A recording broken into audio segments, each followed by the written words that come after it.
بسم الله الرحمن الرحيم الحمد لله رب العالمين وصلى الله على سيدنا محمد النبي الأمين وعلى آله وصحبه والتابعين وبعد أيها الملأ الكريم السلام عليكم ورحمة الله وبركاته. Nous sommes toujours dans le thème de la semaine dernière, l'image de l'islam dans la culture occidentale, mais aujourd'hui nous allons peut-être évoquer un petit peu le rôle d'une certaine élite occidentale qui est hostile à l'islam, mais nous allons aussi essayer d'analyser ou de mettre en exergue ce qui aurait pu, de notre côté, nous, musulmans, contribuer à cette déformation de l'histoire, à ce travestissement des données de l'histoire visant à diaboliser cette religion et ses adeptes. Je commencerai par vous, Monsieur Boudjnoun, et j'aimerais bien que l'on reparte de là où l'on s'était arrêté la semaine dernière, à savoir cette analyse, cette synthèse faite par Roger Garaudy, rahmatullahi alayh, concernant l'Occident. Que disait-il? Alors, bismillahirrahmanirrahim, wa salatu wa salam ala ashrafil mursalin. Roger Garaudy, que Dieu ait son âme, en grand penseur, en fin connaisseur de la civilisation occidentale, qui est passé par plusieurs idéologies dans sa vie, en commençant par le matérialisme dialectique, voilà, on va dire, le communisme, ensuite le christianisme et l'histoire. Pour finir dans l'islam. Donc Garaudy dit justement au sujet de cet Occident que l'Occident a confisqué l'universel. Et à partir de là, il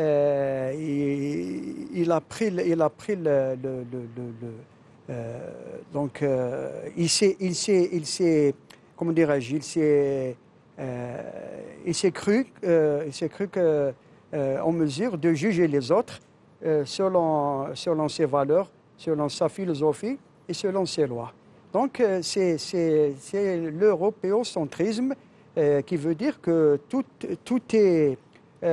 gravite autour de moi. L'Europe, l'Occident et le centre nodal du monde, et tout doit graviter autour de cet Occident. Et justement, il y a aussi un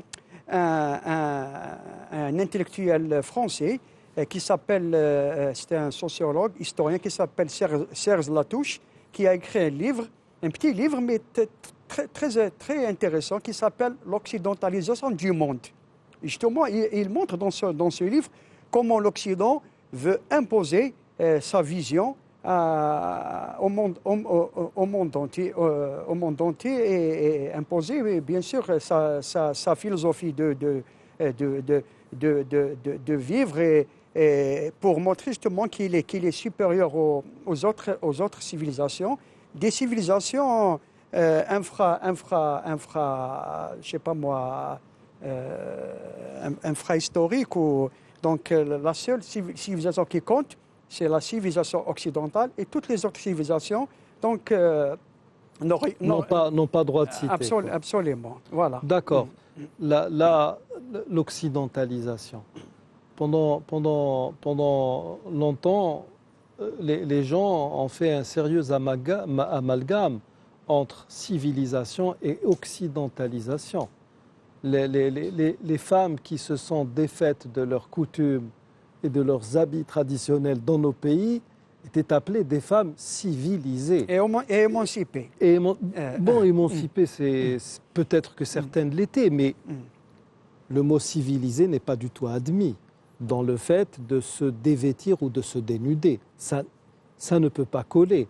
Peut-être que certaines femmes voient en cela une forme d'émancipation, une liberté. On peut voir ça comme on veut, mais de là à parler de civilisation, est-ce qu'on a le droit de jouer ainsi avec les mots? Oui,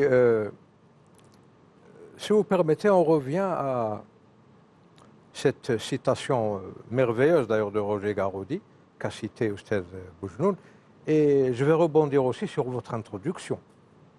qui responsabilise, ne serait-ce que partiellement, les musulmans eux-mêmes. Et là, je suis d'accord avec vous. Les musulmans ont leur part de responsabilité dans tout ça. Je vais vous donner un exemple pratique. Si je parle trop, ne me donnez plus la parole après. Il n'y a pas de problème. Non, non, je vais tout simplement vous couper. Oui. Par exemple, Hérodote, Oui. qui était un voyageur, un compilateur, qui voyageait, qui compilait ses impressions.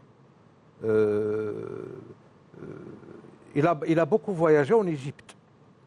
Et là, si vous lisez ses écrits, il y a des choses incroyables qu'un être humain avec un esprit logique ne peut pas accepter. Il a décrit des monstres, par exemple les crocodiles du Nil, il les a, je ne sais pas, il les a traités de quoi, comme des dragons, etc. Et un problème qui nous a touché personnellement les musulmans, c'est l'hippopotame. Il a trouvé des hippopotames en Égypte. L'hippopotame est un animal aquatique. Ce n'est pas un amphibien, c'est un animal aquatique. Ce n'est pas non plus un poisson. Eh bien, il l'a appelé hippopotamus, c'est-à-dire le cheval aquatique. Aquatique. Avec sa culture, sa vision, pour lui, c'était un cheval qui vivait dans l'eau. L'eurocentrisme de l'Occident, il a pris ça pour de la Bible, pour de l'argent comptant. Il l'appelait hippopotame. Parole d'évangile, comme on dit. Parole d'évangile. Et nous, on traduit Faras Selma. Nous, on traduit Faras Selma. Pourquoi? Parce qu'on n'a pas de zoologue. On ne forme pas de zoologue dans nos universités. Parce que la zoologie vous dit que l'hippopotame est un porcidé, c'est un porc. C'est un cousin du porc, du cochon. Rien à voir avec les équidés, avec le cheval. Alors, regardez un peu l'effet boule de neige que ça fait. Il y a un imam au Sénégal qui a rendu licite la consommation de viande de l'hippopotame parce qu'il vivait dans l'eau. Oui, parce qu'il est tombé... Sans abattage. Sans abattage, oui. Parce que c'est un animal qui vit dans l'eau, c'est un poisson. هو الحل هو الطهور وماؤه الحل ميتته. Ça veut dire que c'est un hadith pour que nos téléspectateurs comprennent bien de quoi il s'agit. C'est un hadith du messager de Dieu qui répondait à une question. Alors on lui a dit, nous voyageons par mer nous avons peu d'eau, et nous avons très peu d'eau. Pourrions-nous utiliser l'eau de mer pour nos ablutions? Et il dit, concernant la mer, son eau est purificatrice et même ce qui en sort dans un état de mort avéré vous est licite. Le mita, ça veut dire, le mita généralement c'est la charogne. Mais bon, pour ce qui est... Un poisson qu'on sort de l'eau. Oui, donc, même si le poisson est sorti de l'eau mort, vous avez le droit de le consommer. Bien sûr, vous trouverez, pour ceux qui veulent s'informer sur cette particularité, vous trouverez une petite divergence entre toutes les écoles et l'école hanafite concernant Tafi et Ghayru Dalik. Donc, de manière générale, il nous est licite de consommer ce qui sort de la mer. Et là, l'avis des Malékites, par exemple, vous trouverez dans les vues manuelles, tout est licite, même s'il a la forme d'un porcidé ou d'un être humain. Donc toutes les bêtes venant de la mer, on a le droit de les consommer. Mais là, nous ne parlons pas d'un animal comme l'hippopotame, qui ne respire pas sous l'eau, qui ne vit pas en milieu aquatique exclusivement. Donc cette fatwa, elle est un peu tirée par les cheveux. Parce que le qaïda shari'a est licite tout être vivant dans le biotope et l'eau. Oui. L'eau. Mais l'hippopotame, son biotope, c'est la savane. Oui, c'est la terre ferme. Il passe la moitié de la journée dans l'eau. C'est pour combattre les parasites. Oui. Ce n'est pas son milieu naturel. C'est pas son biotope. Le soir, il sort pour aller s'alimenter. Voilà. En plus de ça, dans les prairies, généralement. Et il fait ses excréments dans l'eau dans laquelle il baigne. Oui. C'est du négus.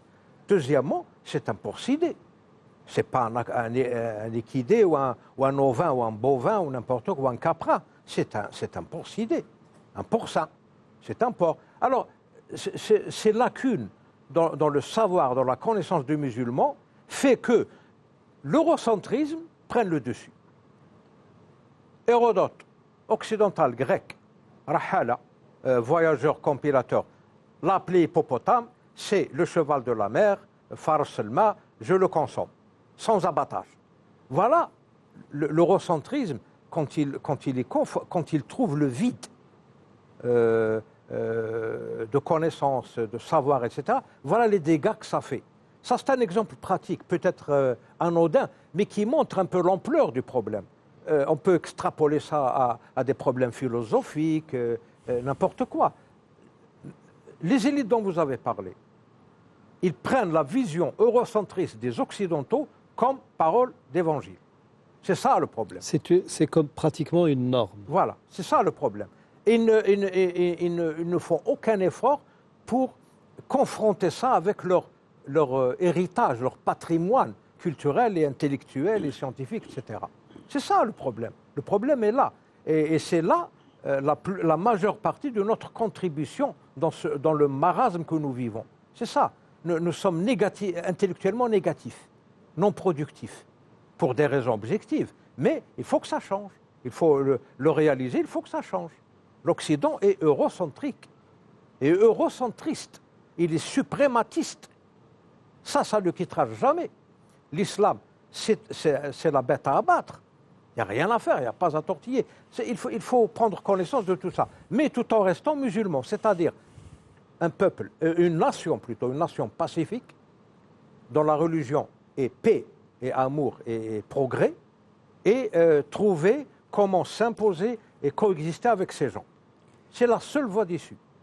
Et il faut prendre exemple et prendre des leçons sur nos ancêtres. Même si le temps s'est arrêté un peu trop tôt pour nous, on peut reprendre là où on s'est arrêté. Comme l'a dit un ami américain, il m'a dit l'heure s'est arrêtée pour vous le jour où vous avez brûlé les livres de Ibn Rushd d'Averroès. Là, le temps s'est arrêté. L'autodafé, c'est vrai. Oui. Donc il faut reprendre là où on s'est arrêté. C'est vrai. C'est-à-dire il faut, pourquoi les livres de Ibn Rushd, ces autodafés? Pourquoi?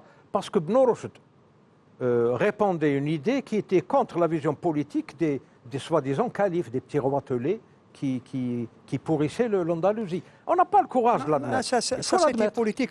On a même brûlé les livres de Mohamed El-Ghazali aussi. Oui, donc, oui. ça, c'était politique. Non, mais là, justement, malheureusement. Justement, oui, ça fait très très mal Bien au cœur. sûr. J'entendais une fois l'un de nos maîtres dire que depuis que des musulmans ont mis leurs pieds en Espagne, les pouvoirs qui étaient affiliés aux féodaux de l'Église n'ont jamais cessé de chercher une faille, une occasion pour démonter ces musulmans. Et il arrivait qu'ils envoient des espions, des gens doués d'une certaine expertise pour analyser la situation et leur dire si le moment d'attaquer était venu ou pas. Et ils ont envoyé une fois une personne qui est revenue avec la négative la plus totale, disant écoutez, ça ne sert à rien de les attaquer maintenant parce que, écoutez, vous arrivez dans le marché, les gens sont en train de surenchérir sur un livre à 12 000, 15 000 pièces d'or, c'est incroyable. Et puis quelques années plus tard, cette même personne va encore une fois faire un petit tour là où les musulmans étaient dominants, et là, il trouve des gens dans le marché en train de surenchérir sur l'achat d'une esclave. Et il revient vite fait, bien fait, disant là, maintenant, c'est bon, vous pouvez les attaquer parce que ça y est, ils se sont détournés de l'essentiel. Et le problème est que cet essentiel, nous ne cessons de nous en détourner. Je ne sais pas, il y a énormément de choses.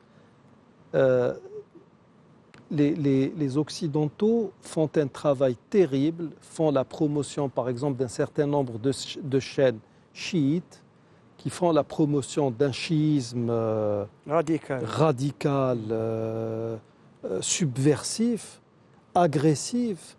Et nous sommes là à faire de la réaction, alors que nous savons que ces mêmes chiites-là ne sont pas représentatifs de tout le monde chiite. Et puis, à la limite, j'ai face à moi un chiite qui n'aime pas les compagnons du prophète que moi j'aime de tout mon cœur. Il s'agit de ce que nous appelons en langue arabe « hubbun fillah », un amour en Dieu. Quelqu'un qui dénigre les Aïcha radiyallahu anha. Mais est-ce que ça fait de ce chiite un non-musulman ou bien un musulman que je dois combattre? Là, il y a un sérieux problème. Oui, je me souviens une fois, il y a quelqu'un non loin d'Alger, mais d'une autre wilaya, qui m'appelle me disant, voilà, c'était à l'époque de Cheikh Gaher, rahmatullahi alayh, il faut contacter Cheikh Gaher, nous avons ici une femme qui s'est rendue compte qu'elle était mariée à un chiite. Il faut voir, il faut qu'il nous fasse un écrit pour aller devant le juge là, parce qu'elle veut divorcer, il faut la divorcer. Ça, donc, tatliq shar'i en quelque sorte. Ça, le divorce devenait quelque chose qui s'imposait religieusement parlant. Et puis moi, je me suis laissé aller justement dans ce délire. J'appelle Cheikh Gaher lui disant, voilà, nous sommes face à un problème. Donc il y a une femme qui s'est rendue compte que son mari était chiite. Il va falloir un document de votre part, c'était lui qui avait en charge la fatwa, pour qu'elle puisse aller devant un juge. Et il me dit, oui, mais bon, pourquoi devrions-nous faire cela? Je dis, parce qu'il est chiite. Il me dit, oui, mais bon, il est chiite. Est-ce que ça fait de lui un non-musulman? Ou quelqu'un que l'on doive, est-ce que nous devrions l'expulser, le faire sortir du giron de l'islam? Et puis là, c'est comme une gifle que je reçois. Et puis oui, où est le problème? C'est vrai qu'il y a un problème qui est de taille, cela va sans dire, mais est-ce que nous avons le droit de cristalliser ainsi les différences qui existent entre nous et les chiites, par exemple, ou les différences qui pourraient exister sur le plan dogmatique, par exemple? Alors, nous savons qu'il y avait l'islam, et rien d'autre que l'islam. Ensuite, essentiellement avec le Khilaf al-Abbasiyya à Bagdad. Bagdad était un carrefour des civilisations, donc on a et des religions oui, aussi. on a assisté à une, je sais pas, il y a eu une sorte de je ne sais pas comment, c'était un bouillon de culture qui a fait ressurgir un certain nombre d'idéologies à telle enseigne que à un moment donné, il y a un groupuscule qui n'est autre que le Mu'tazila qui avait le pouvoir entre les mains, puisqu'ils étaient très proches des Abbassides, et ces mêmes Mu'tazili ont orchestré, ont engagé, organisé la première, pratiquement, Mahakim Taftish, la première inquisition en islam. Et là, actuellement, vous avez des intellectuels qui vous disent qu'il faut revenir à la vision des Mu'tazili. Ce sont des gens qui faisaient dans l'arbitraire. Et donc, ceux qui les ont combattus d'un point de vue, en tenant avec eux des controverses, pas en les massacrant, c'était l'Asha'ira. Et à partir de là, on a commencé à parler de Ahl Sunnah wal Jama'a. C'était l'Asha'ira. Oui.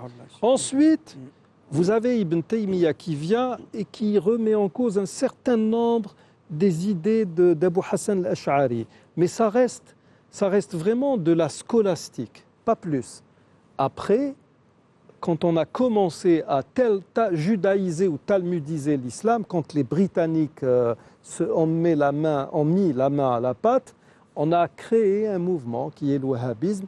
Et là, on a commencé à dénigrer tout le monde. Alors, rien ne pouvait être considéré comme appartenant ou faisant partie de l'islam s'il n'avait pas en lui cette touche dite wahhabite. C'est vraiment, donc on a vraiment hajjar wasi'an, donc on a vraiment tout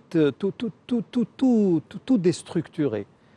Et le problème, c'est que si vous étudiez quelqu'un comme Ibn Taymiyyah et une autre personnalité qui est de l'école ash'arite, comme Sahib al-Muwafaqat, l'imam Shatibi, vous allez vous rendre compte que les deux démarrent d'un même point. Ensuite, ils vont s'éloigner autant que faire se peut dans leur manière de raisonner pour revenir à la but. même conclusion. Même but, oui.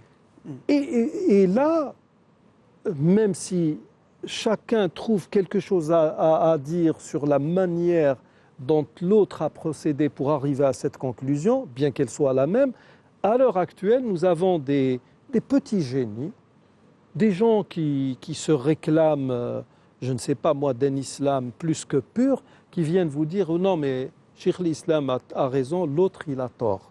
Alors que le résultat est le même. Avons-nous le droit de cristalliser ou de faire, on va dire, l'apologie de nos différences? Justement, si vous permettez, entre autres moyens utilisés par les Occidentaux, justement pour essayer de saper les fondements de l'islam et diviser les musulmans, justement, ces problèmes-là dont vous parlez. Problèmes entre chiites et sunnites, entre soufis et salafis, entre wahhabites et toroqis, etc. À titre d'exemple, lorsque la France est venue en Algérie en tant que puissance occupante, elle a essayé de jouer justement ce jeu entre les voix soufis, les confréries soufis, justement parce que les premiers à s'opposer à la pénétration française, c'était les toroq soufia, c'est connu. Cheikh Al-Haddad, etc. Ce sont des confréries. Exactement, Cheikh Bouamama, Lalla Fatma Soumer, etc. Donc elle a essayé d'utiliser les confréries soufis lorsqu'elle a vu un éveil justement de l'islam réformateur, représenté par l'association des ulama, qui était influencée elle-même par les idées de Jamal Din Afghani, de Mohamed Abdou, de Shakib Al-Hassan, etc. Des idées qui, à cette époque-là, justement, voulaient réformer la pensée de l'islam et redonner à l'islam son unité, image, parce que Jamal Din Afghani, il faut le dire, il allait chez tous les musulmans, il allait en Iran chez les chiites, les ayatollahs chiites, comme il allait chez les sunnites en Égypte, en Turquie, etc. Donc pour lui, seul comptait l'unité de l'islam. Tout ça, rien d'autre. Ces différences, ces divergences, ces doctrines, il fallait les effacer parce que c'était justement le talon d'Achille à cette époque-là de la communauté musulmane. Ça l'est toujours. Hein. Et ça l'est toujours, justement. Et malheureusement, beaucoup de musulmans ne veulent pas comprendre qu'on ne peut pas affronter l'Occident en étant nous-mêmes justement divisés, en n'arrivant pas à nous entendre justement sur quelque chose de concret qui peut faire notre force face à l'Occident et à ces attaques incessantes, parce que l'Occident justement ne va pas, comme a dit le professeur Belmaki, l'Occident ne permettra jamais, ne va jamais permettre à l'islam de revenir sur la scène mondiale. Absolument. Mais attendez. Parce que je veux juste citer une citation d'un lord anglais, un livre que je crois que vous l'avez comme je l'ai, qui a été traduit par notre ami Amir Nour. Donc il cite un lord qui s'appelle Lord Loudon, quelqu'un que j'ai connu personnellement. Qu'est-ce qu'il dit là? Il dit il y a quelque chose au plus profond de l'âme occidentale qui se méfie de l'islam et des musulmans. C'est un instinct pervers basé sur la peur médiévale de la domination musulmane qui s'étendit non seulement à l'ensemble de l'Afrique du Nord, mais aussi à la moitié de l'Espagne et au Balkan, jusqu'au port de Vienne. Donc, cette hantise de l'islam, voilà, elle existe toujours à l'état latent dans l'esprit des Occidentaux. Oui. Et c'est ça qui les anime et qui les fait réagir. Alors il s'agit là, à titre d'information pour nos auditeurs, nos téléspectateurs, pardon, il s'agit là d'une conférence qui s'intitule Comment l'Occident a perdu le Moyen-Orient. How the West lost the Orient. Comment l'Occident a-t-il perdu ou a perdu l'Orient, qui s'est tenu à l'université de Georgetown. C'est ça. Et justement, quand notre ami Amir Nour, il s'agit d'un pseudo, a traduit ce livre, on le lui a envoyé et j'ai eu l'occasion de discuter justement du livre avec Lord Loudoun à St. Anthony's College à Oxford. Et là, justement, il a mis, parce que Lord Loudoun, justement, a fait partie des artisans de la paix entre la Grande-Bretagne et l'IRA, à travers le Sinn Féin. Et c'est un catholique. Très protestant. Oui, lui, il est catholique. Il n'est pas, donc il a pu jouer. C'est vraiment quelqu'un qui a fait beaucoup de travail. Les catholiques, c'est l'IRA. C'est l'IRA. Voilà. Et donc, à un moment donné, on discutait justement de tout cela. Et finalement, il m'a dit, écoutez, vous savez, j'ai pendant longtemps travaillé dans des médiations. Et un conflit peut durer 40 ans. Il ne peut se terminer que par des négociations autour d'une même table. Ça se termine toujours comme ça. On se bat, il y a une effusion de sang incroyable, il y a beaucoup de pertes humaines, et à la fin, on se met d'accord sur un principe.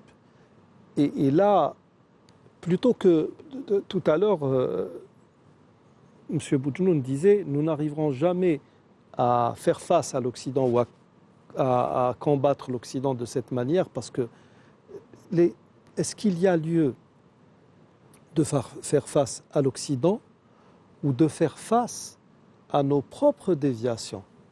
Je crois que la priorité, c'est de faire face à nous-mêmes. À nous-mêmes. À nous-mêmes. Et en second lieu, faire face à l'Occident. Parce que l'Occident, attention, moi quand on me dit « Ah, je suis désolé, oui, c'est vrai. Et du fait que Dieu est à même de les anéantir ou de réduire à néant tous leurs efforts visant à nous porter préjudice, ma foi en Dieu, mine de rien, peut suffire. Mais comment aussi, avec cette foi de Dieu, ou en Dieu, je peux, on va dire, m'améliorer ou focaliser sur l'essentiel? D'abord en reconnaissant nos atouts. Parce que l'Occident nous a mis dans la tête que nous n'avons pas d'atouts, nous sommes arriérés, nous sommes contre les droits de l'homme, contre ceci, contre cela. Et on va tenter de se décomplexer en quelque sorte, voilà. Faire un travail là-dessus. Voilà. C'est-à-dire qu'ils ont mis dans la tête des élites musulmanes que l'Occident, c'est l'exemple à suivre, le prototype, l'archétype civilisationnel, et que nous, on doit régler nos diapasons sur cet Occident. C'est ça l'idée majeure de la situation. Pourquoi? Parce que nos élites n'ont pas le courage de faire des analyses. Par exemple, les Mu'tazilites. Il y a des intellectuels très bien éduqués, très bien évolués, qui disent que les Mu'tazilites, Harun al-Rachid n'aurait pas dû les combattre, n'aurait pas dû les éliminer, parce que c'était un ferment de démocratie. En fait, bon, Harun al-Rachid, c'est le Mutawakkil. Avec le Mutawakkil, parce que Harun al-Rachid, le Ma'moun, c'était leur disciple. C'était leur disciple, oui. C'est le premier, justement, à imposer le mu'tazilisme en tant que... C'est le Mutawakkil qui a fait pencher la balance en faveur de... Parce que ça devenait insoutenable. on ramenait du franc des petits imams pour les interroger. Ma taqulu fi al-Qur'an, am makhlouqun huwa am ghayru makhlouq. C'était une aberration ridicule, terrible. oui. Et si vous n'étiez pas d'accord avec eux, c'était la décapitation. Oui. Personne n'a fait l'effort d'analyser l'idéologie des Mu'tazilites. Oui. On se cramponne, cette fitna de Coran makhlouq ou non, on se cramponne à ceci, à cela, mais personne n'a fait l'analyse de l'idéologie mu'tazilite. Les Mu'tazila, c'est quoi? C'est en majorité des Perses qui ont adopté la philosophie platonicienne et aristotélicienne. Donc c'est des si vous voulez, c'est des néo-rationalistes. Ils ont voulu introduire le rationalisme dans l'islam. Mais quel rationalisme? Un rationalisme qui détruirait l'islam. Quand on fait l'analyse, par exemple, de leurs 5 principes, Tawhid, Tanzih, Al-Wa'd wal-Wa'id, Al-Amr al-Ma'ruf wal-Nahy anil-Munkar, ils ont 5 L'imam, principes. etc. Oui, Ils ont même incorporé par l'imam. exemple, Tanzih. Ils vous disent, écoutez, Allah subhanahu wa ta'ala, Dhat al-Ilahiyya, il faut nazzahuha, il faut munazzaha. Donc comment il faut, oui. Comment traduire le mot Coran tanzih ne peut ici? pas être le verbe divin C'est créé. pas transcendant, Il faut en quelque sorte dépouiller l'entité divine voilà, de tout ce qui ouais. pourrait la réduire voilà. à un état ou à une forme d'être humain. L'anthropomorphisme. Non, ils sont contre. Justement, Oui. c'est pour la dépouiller de tout ce qui pourrait voilà. justement faire de Quand on l'anthropomorphisme. fait l'analyse de l'idéologie mu'tazilite, on trouve que chacun de leurs 5 principes, 5 fondements, a un but précis. Pourquoi ils insistent? Ils veulent implanter dans l'imaginaire et le structuralisme des musulmans que le Coran ne peut pas être kalamullah, Oui. mais makhlouq, c'est une création. Pourquoi? Parce que la création n'est jamais parfaite. Le créateur est parfait, yunazzah, mais la création n'est jamais parfaite. Donc le Coran étant créé, il ne peut pas être la référence absolue. Il est imparfait. C'est ça le but qu'ils ont quand vous faites l'analyse. Alors, quand vous dites que le Coran est le verbe divin incréé, ils vont vous dire, mais alors, comment vous pouvez prendre entre vos mains une partie de Dieu, sa parole. Ce n'est pas possible. Vous le rabaissez à votre niveau. C'est ça leur raisonnement, pseudo-rationnel. Mais quand vous faites l'analyse de tout ça, vous allez vous rendre compte que ces gens-là, ils avaient des buts bien précis. Et bien aujourd'hui, nos intellectuels, ils les défendent comme quoi c'est des démocrates, c'est l'islam des Lumières, c'est celui. Pourquoi? Parce qu'ils défendent en fait le rationalisme grec de Platon et d'Aristote. C'est aussi simple que ça. Donc c'est ça ce qui nous manque, l'audace de faire des analyses en utilisant nos données, nos références, qana'at, c'est-à-dire nos convictions. voilà, et arriver à aboutir à des conclusions valables qui permettraient de poursuivre le chemin.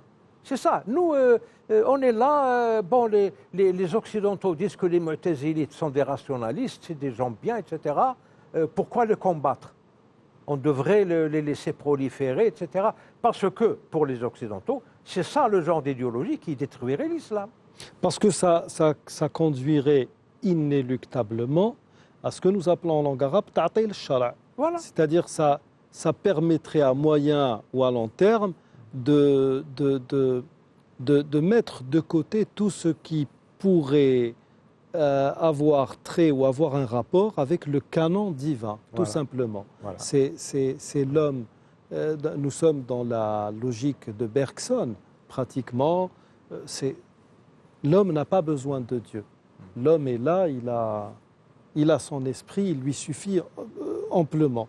Mais là encore, pour revenir à nos musulmans, je me souviens que lors de l'une des premières émissions de réflexion, alors qu'il y avait avec nous Dr Saïd Chiban, je me souviens qu'une fois, on parlait de la prière, nous parlions de la prière et il avait évoqué les tentatives du Dalai Lama d'essayer d'atteindre un degré de concentration acceptable en un temps record, parce qu'il lui faisait, apparemment il lui fallait 4 heures pour arriver à se concentrer lors de ces exercices, donc pour arriver à cet état de fusion extatique qui est celle des moines tibétains.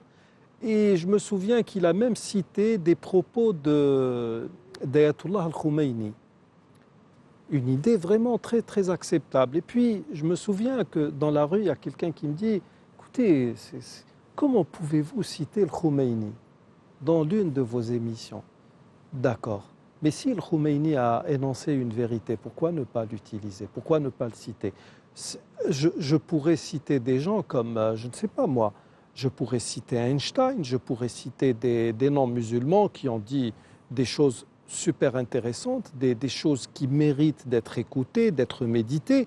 Pourquoi ne pas citer un musulman avec lequel j'ai une certaine divergence?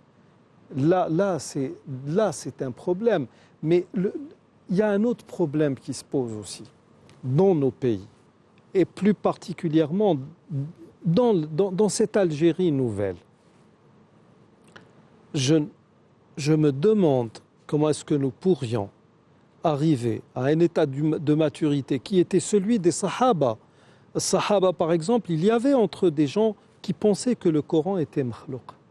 Nous savons que cette idée existait chez les compagnons du prophète, sauf qu'ils étaient tellement intelligents qu'ils ne faisaient pas de ces sujets-là des priorités.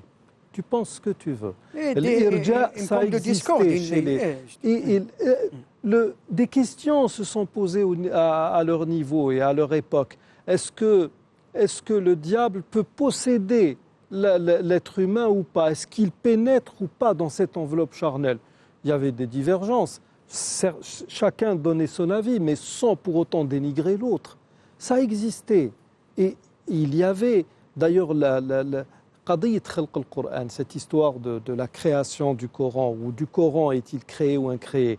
Comment s'est-elle terminée? Elle s'est terminée par les propos d'un imam inconnu, un parfait inconnu qui a été ramené dans la cour d'El-Mutawakkil et qui a été interrogé par le chef des inquisiteurs de l'époque, qui n'était autre que Ibn Abi Du'ad, disant « Ma qawluka fil Qur'an, amakhlouqun huwa am ghayru makhlouq » Que dis-tu de ça?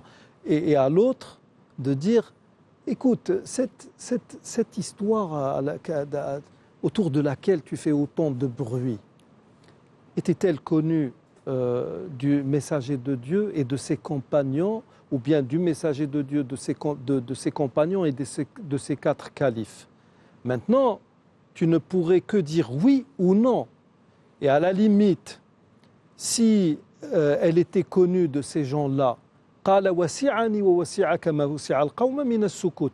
serait plus salutaire que pour moi et toi de nous taire sur un sujet concernant lequel les compagnons se sont tus. Tout ce beau monde n'a pas parlé. Et si tu dis non, à leur époque, ils n'étaient pas conscients de ce problème,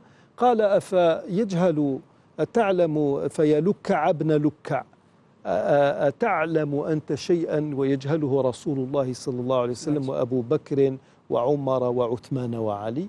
Donc, je ne sais pas, moi je pourrais traduire Luka' ibn Luka' par Gueux, fils de Gueux.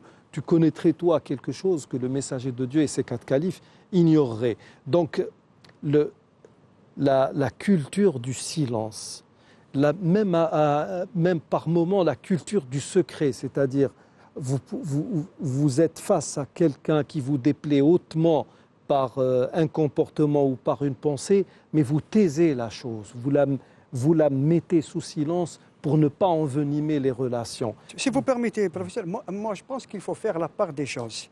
On a parlé des Mu'tazila et autres. Et dans toutes les tendances musulmanes, toutes les doctrines, il y a quand même quelque chose de négatif, mais il y a quand même quelque chose de positif, on va s'en dire. Par exemple, les Mu'tazila, à l'époque, les Mu'tazila étaient les seuls à affronter et à répondre aux détracteurs de l'islam. Il y avait à Bagdad justement, il y avait une floraison de philosophie. Il y avait les chrétiens, il y avait les manichéistes, il y avait les juifs, il y avait les bouddhistes, donc les seuls qui... Il y avait la philosophie grecque, les seuls qui pouvaient justement affronter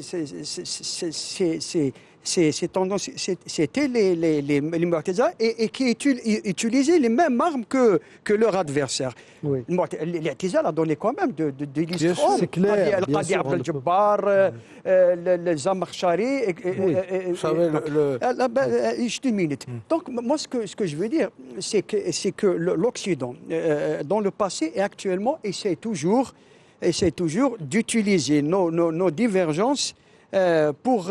Ils sont en train de les cristalliser. Diviser pour régner. Oui, Ça a de les été toujours comme ça. exacerber. Donc, il faut que les musulmans prennent conscience qu'ils sont obligés, c'est une question de vie ou de mort, qu'ils s'unissent, qu'ils soient sunnites, qu'ils soient chiites, qu'ils soient soufis, qu'ils soient, je ne sais pas moi, mu'tazilites, il faut qu'ils s'unissent autour d'un minimum. D'un minimum, SMIC, oui. voilà, pour pouvoir affronter l'Occident. Mais ça reste, au fond, ça reste un problème de liberté d'opinion. Vous avez Exactement, cité en plus. des gens qui vivaient à l'époque du prophète, alayhi salatu wassalam, qui avaient des idées, comment dire, pas très conformistes.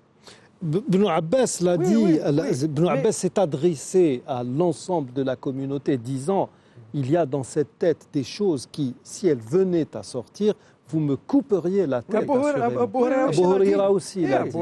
Mais là, ces exemples, Abu al-Abbas, Abu Huraira, Ibn Abbas. Ibn al-Abbas, pardon, Abu Huraira, c'était des individus qui ne voulaient pas imposer une idéologie ou une doctrine Voilà. à la communauté. C'est ça. Parce que l'islam permet cette liberté d'opinion et cette liberté d'expression.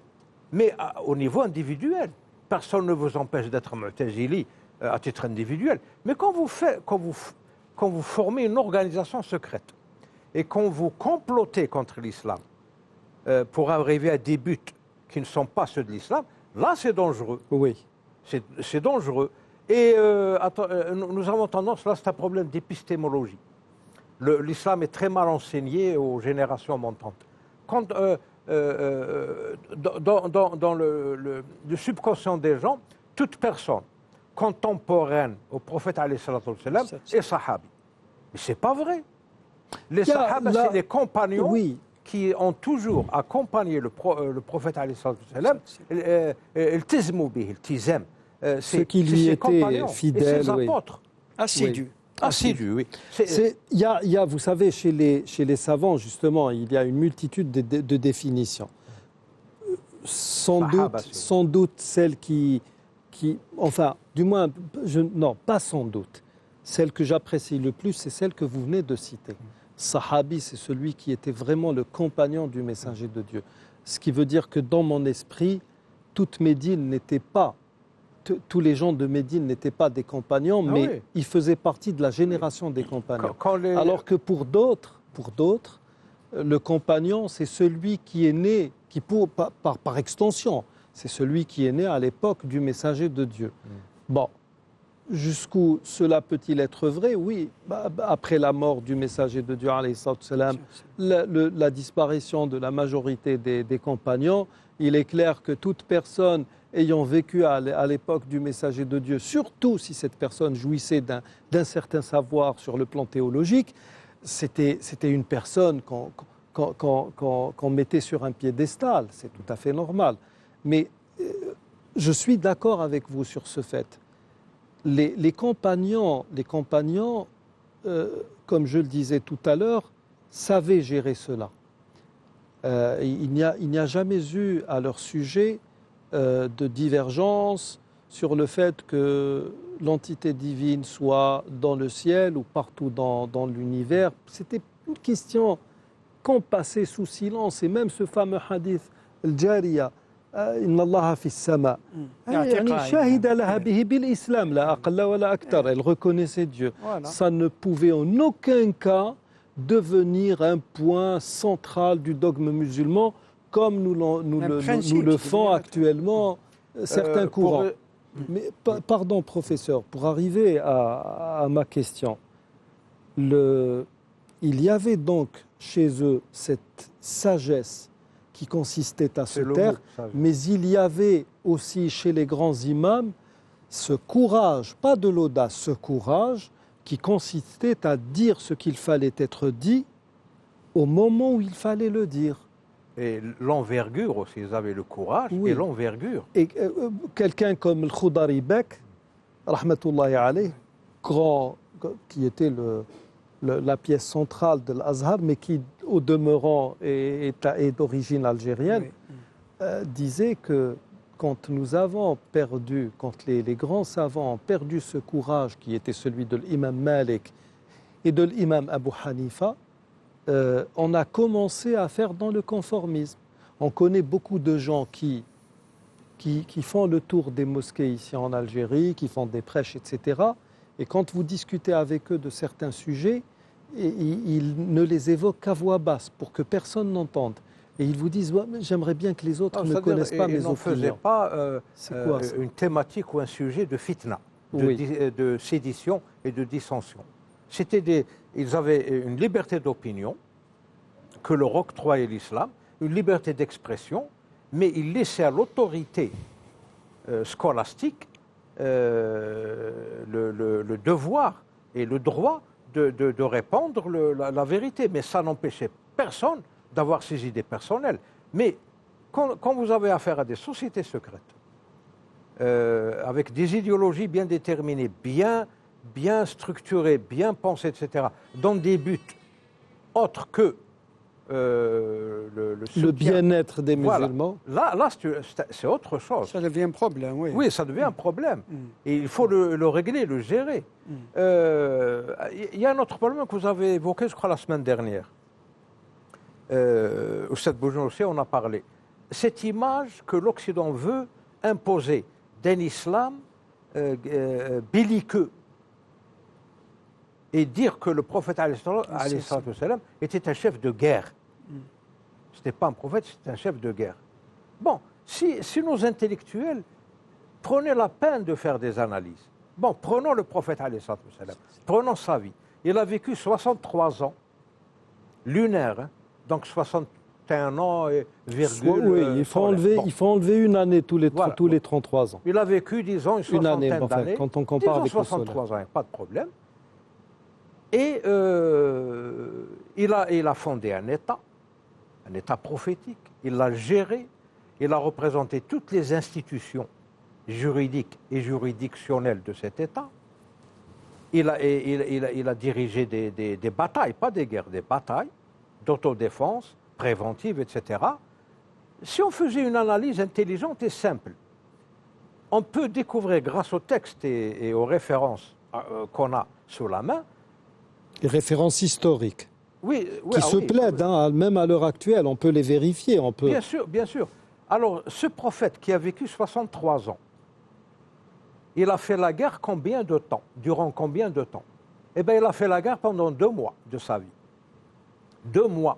Oui, quand on compte les jours. Oui, 2 Et mois. il y a eu peut-être, je ne sais pas moi, 300 morts durant toute cette période. Maximum. Lui, comment peut-on être un chef de guerre quand on a fait la guerre pendant 2 mois durant toute sa vie de 63 ans? Et lui-même disait ne souhaitait jamais de rencontrer votre ennemi. Il ne voulait pas, justement. C'est une analyse toute C'était des batailles imposées. Pour prouver que le prophète, il aurait aimé qu'il n'y ait jamais de guerre, de bataille. Allahumma hdi an-nasa jami'an. Exactement. C'était son doua. Alors, ces idées, elles passent. Pourquoi? Parce que il nous reste quelques secondes. Oui. Hein. Alors, l'esprit de ces intellectuels, pseudo-intellectuels, est formé à l'occidental. C'est ça le problème. Il est formaté. C'est un formatage. C'est un formatage, c'est un moule occidental. Il faut s'émanciper. Voilà. Vous qui nous appelez à de façon disruptive. Vous qui nous demandez à tout moment du jour et de la nuit de nous émanciper, commencez par vous émanciper et vous civiliser. Vous-même et vous civiliser. Et j'espère que nous, ici, sur ce plateau, nous serons à la hauteur de ce que nous vous disons de faire. Parce que même nous, nous sommes dans l'obligation de travailler sur cette émancipation intellectuelle. Nous arrivons au terme de cette émission. Nous vous remercions de nous avoir prêté attention. Et d'ici la semaine prochaine, nous vous disons نستودعكم الله الذي لا تضيع ودائعه. والسلام عليكم ورحمة الله وبركاته.